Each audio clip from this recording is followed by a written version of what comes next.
He gave his last parking change to a shivering old woman outside the employment office. 3 days later, she walked into his boardroom and saved everything he had built. The snow came early that November in Ottawa. Not the gentle kind that made the city look like a Christmas card, but the kind that got into your collar and soaked through your shoes before you'd made it half a block. Callum Fraser. No, not that name. Let me try again. The snow came early that November in Ottawa. Not the gentle kind that softened the edges of the Rideau Canal, but the wet, sideways kind that made the walk from the parking garage on Sparks Street feel like a punishment. He gave his last 2 loonies to a trembling old woman outside a Service Canada office on a Tuesday afternoon. 48 hours later, she walked into his boardroom and saved everything he had spent 12 years building. The November cold in Ottawa had a particular cruelty to it that year. Not the dry, clean cold of December that you could at least respect. This was the damp, gray cold of early winter that settled into your joints and made the walk from the parking structure on Elgin Street feel like a sentence. Thomas Beckett pulled his coat tighter as he stepped out of the Range Rover and handed the keys to the attendant. He was running late. He was always running late these days, ever since the quarterly numbers had started looking the way they did. Thomas was 41 years old and the founder and CEO of Beckett Meridian, a mid-sized logistics and supply chain firm that had grown quietly and steadily over the past decade into something genuinely impressive, a company of 380 employees, 2 regional offices, and a contract portfolio that included 4 of the largest retailers in the country. He hadn't inherited any of it. He'd built it in a rented basement in Canada with a second-hand server rack and a business partner who'd bailed 18 months in. Every invoice, every hire, every client relationship that now formed the backbone of Beckett Meridian had been earned. He knew that. It was the thing he held on to when the days got heavy. And lately the days had been very heavy. He was cutting across the plaza on Lyon when he saw her. An elderly woman, she had to be in her late 70s, maybe older, was standing in front of the automatic doors of a Service Canada office, her gloved hands cupped around something she was staring at with an expression of pure, quiet bewilderment. It was a bus reel machine. The screen was frozen on a payment error. Her purse was open, and from the angle Thomas was approaching, he could see the small collection of coins she had arranged on the edge of the machine's ledge, counting and recounting them. A transit officer inside the lobby was watching through the glass but making no move to come out. Thomas slowed. He had a board call in 22 minutes.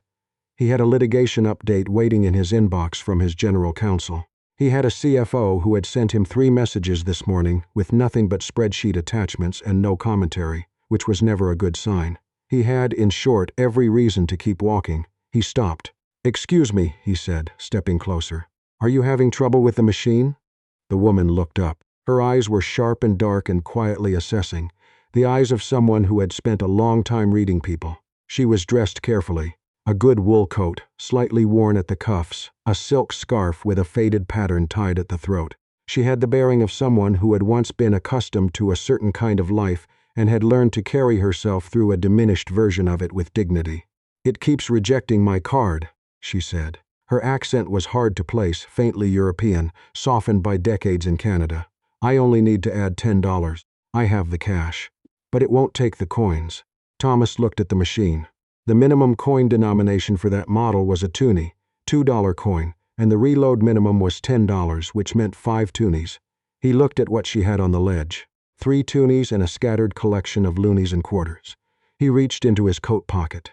He still carried change. An old habit from years of parking meters and coffee shop tip jars before contactless payment had taken over everything. He found 2 toonies and set them on the ledge beside her. "There," he said simply. The woman looked at the coins, then at him. "I can't take your money." "You're not taking it," Thomas said.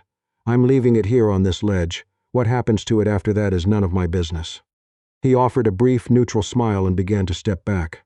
"Wait," the woman said. She was loading the coins into the machine now, methodically, one at a time. "What is your name?" Thomas paused. "Thomas," she repeated. She fed in the last coin when the machine clicked and hummed and produced a small receipt. She took it and tucked it into her purse with the careful precision of someone who kept track of every piece of paper that mattered. Then she looked at him again. "I am Yvonne Marceau. I don't forget a kindness, Thomas." "Have a safe trip," he said and turned back toward Elgin. He thought about her for approximately 30 seconds on the walk back to the office. Then his phone buzzed, and his counsel's name appeared on the screen and he answered it. And by the time he reached the lobby of his building, the memory of Yvonne Marceau had slipped below the surface of a day that was already complicated, and about to become significantly more so. The boardroom on the 14th floor of the Beckett Meridian building on Queen Street had a view of the river on a clear day. Today was not a clear day. The windows were gray with low cloud and the kind of fine sleet that turned the glass opaque, and the room itself felt smaller and colder than usual, though Thomas knew that was probably just him. Seated around the table were 4 members of his senior leadership team and, at the far end, 2 representatives from a private equity firm called Halcyon Capital, a managing director named Scott Denning, and a junior associate who had been introduced as Kevin and had not spoken once in 40 minutes. Denning had the look of a man who had spent 20 years in boardrooms, communicating almost entirely through implication. He was in his mid-50s, silver-haired, with a way of leaning back in his chair that suggested he was extremely relaxed while somehow also controlling everything in the room. Halcyon Capital had acquired a minority stake in Beckett Meridian 14 months ago. At the time, Thomas had needed bridge financing to absorb a smaller competitor, and the terms had seemed reasonable.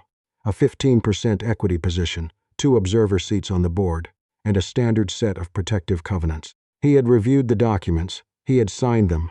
He had believed, as founders often believe, that the language would never actually be used in the way it was technically permitted to be used. He had been wrong. The covenant is clear, Denning said now, his voice carrying the practiced reasonableness of a man who had broken worse news and emerged for dinner afterward. If EBIT to fall below the threshold for 2 consecutive quarters, Halcyon has the right to trigger the conversion clause.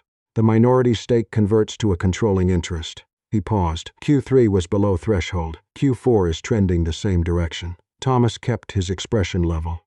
Beside him, his CFO, a precise and anxious man named Douglas Park, had his hands flat on the table in a way that suggested he was physically stopping himself from fidgeting. "We have 4 weeks until the Q4 numbers close," Thomas said. "The St. Lawrence contract lands in week 3. That alone shifts the EBITDA picture. If it closes," Denning said. "It will close, Thomas." Denning set his pen down. "I want to be transparent with you. Halcyon has had exploratory conversations with Meridian's operations team, not to circumvent you, simply to understand the asset. The board takes its fiduciary responsibility seriously." He smiled with exactly half his mouth. "We're not adversaries here. We want to see this company succeed. But if the numbers don't close where they need to close, we have an obligation to act." There was a silence. Kevin, the associate, was looking at a spot approximately 2 inches above Thomas's head. "I understand," Thomas said, in a tone that did not indicate what he understood. After Denning and Kevin left, Douglas Park stayed behind. He closed the door and stood beside it as though he might need to leave quickly. "The Lawrence contract," Douglas said. "You said it would close." "It will close," Thomas said again. "The procurement director retired last month. The new one is named Hargrove. No one has a relationship with him. He's been dark. No calls, no meetings, no signals either way. And we're one of 3 vendors in the final evaluation." Douglas paused. "If we don't get it, we don't hit threshold. And if we don't hit threshold..." "I know what happens if we don't hit threshold, Douglas." Douglas nodded once and left. Thomas sat alone in the boardroom for a long moment, looking at the gray window. He had 380 employees. He had thought about each of them at one point or another, in the way that founders do, not as a number but as a collection of individual decisions he had made, people he had chosen, whose paychecks arrived because he had built something that worked.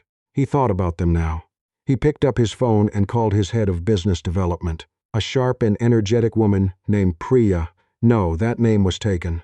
He called his head of business development, a sharp and energetic woman named Vanessa Obi, and asked her to get him a meeting with the new St. Lawrence procurement director by any means available. "He's not responding to outreach," Vanessa said. "Then find out where he gets his coffee," Thomas said. "I'm serious." He got the meeting eventually, but not through Vanessa. It came through a call 2 days later from a number he didn't recognize, a downtown Ottawa landline that his assistant almost didn't put through. "Thomas," said the voice on the other end. It was measured and warm and vaguely European and took him 3 full seconds to place. "This is Yvonne Marceau, from the bus pass machine on Lyon Street." He sat up straighter without deciding to. "Yvonne. Yes, of course. I hope I haven't disturbed you. I was given your business number by your assistant. I told her it was a personal matter and she was kind enough to connect me. A brief pause. I imagine you are wondering how I found you. I am, Thomas admitted. My late husband kept a framed print of the original Beckett Meridian logo in his study, Yvonne said.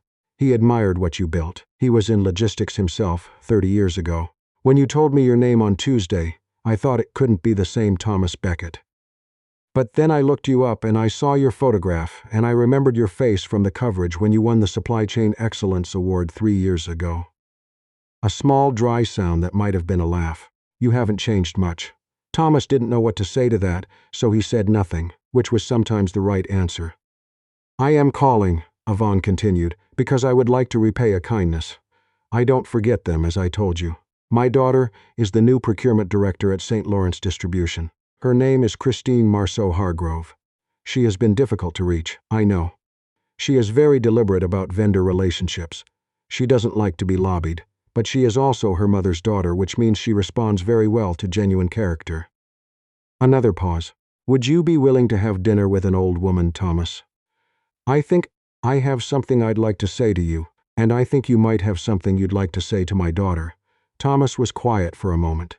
Outside the window, the sleet had stopped and a watery afternoon light was coming through in long, thin bars across the carpet. I'll bring the wine, he said. They met at a French bistro in the glebe that Yvonne clearly knew well. The host greeted her by name, and the table she preferred was already set. She was dressed with the same quiet care he'd observed on the street, a charcoal blazer over a cream blouse, and she moved through the restaurant with a composure that Thomas found himself quietly calibrating his own posture against. Christine Marceau Hargrove was already seated when they arrived. She was in her late 30s with her mother's dark eyes and her mother's quality of watchful attention, and she stood when they approached with the kind of deliberate courtesy that told Thomas she had spent time thinking about whether to come at all. My mother tells me you helped her on Tuesday, Christine said as they sat down. Her tone was neutral, neither warm nor cold, simply factual. I left some coins on a ledge, Thomas said. She could have walked away without using them. Christine glanced at her mother, who was unfolding her napkin with serenity. She told me that too, Christine said. Verbatim, actually. For a moment, something softened at the corner of her mouth. She also told me you didn't mention your company or try to hand her a business card. It didn't seem like the moment, Thomas said.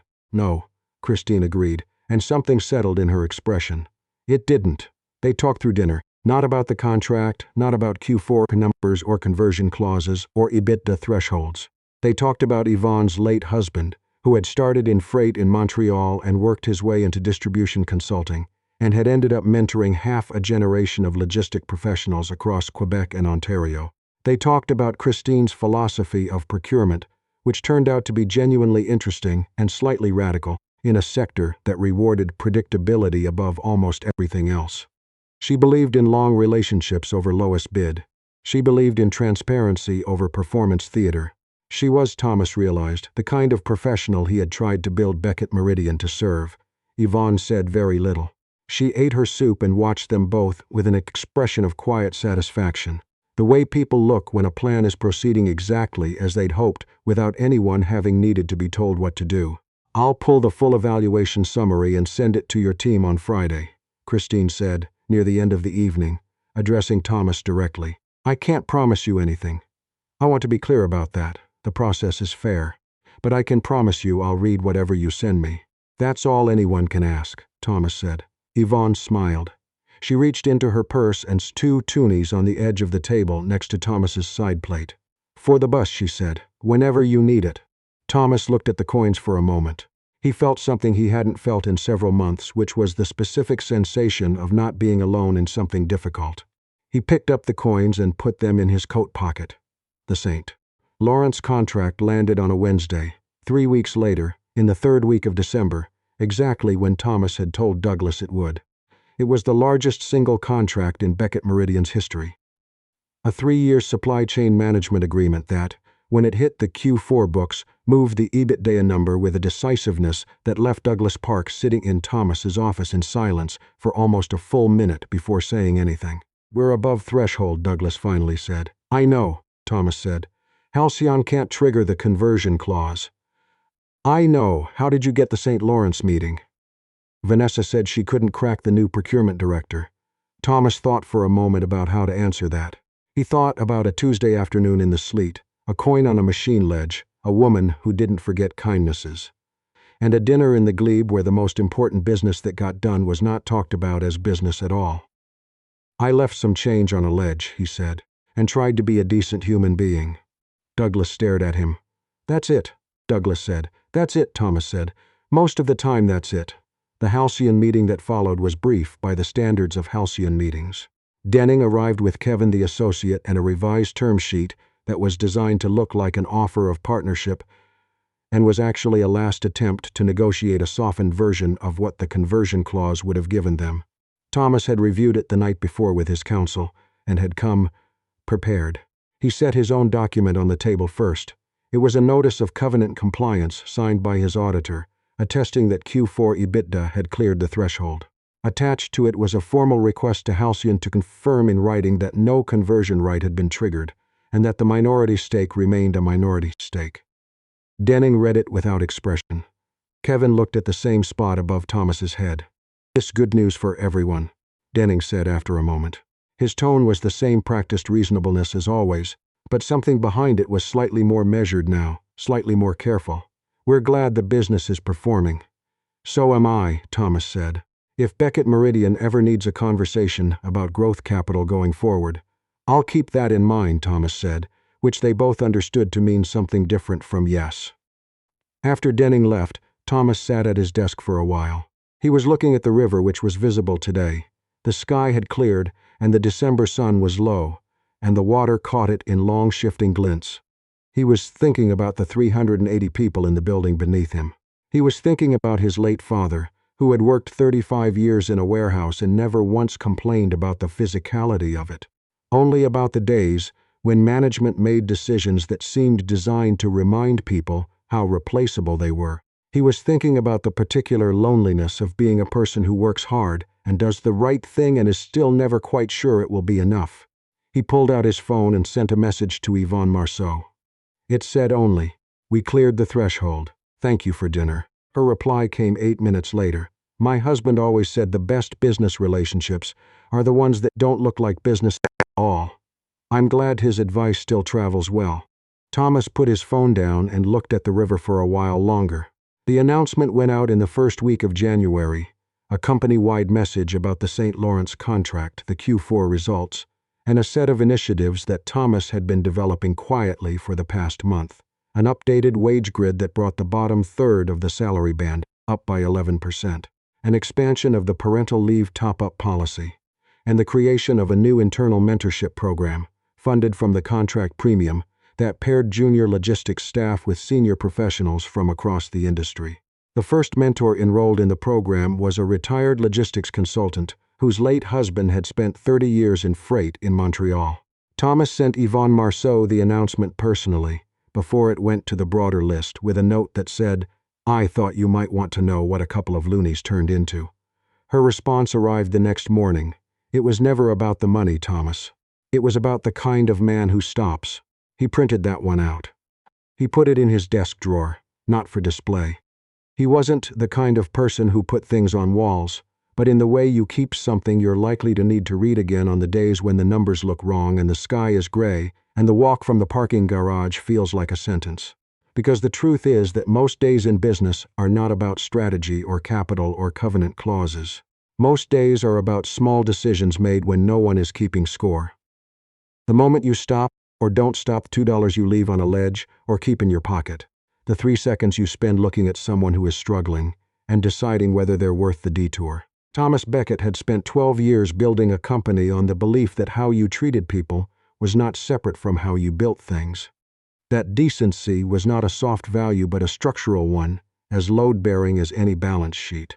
On the days he doubted it, which were more frequent than he liked to admit, he reached into his coat pocket and felt the 2 toonies Yvonne had placed beside his plate, which he had never spent and did not intend to. Some things are not currency, they are evidence.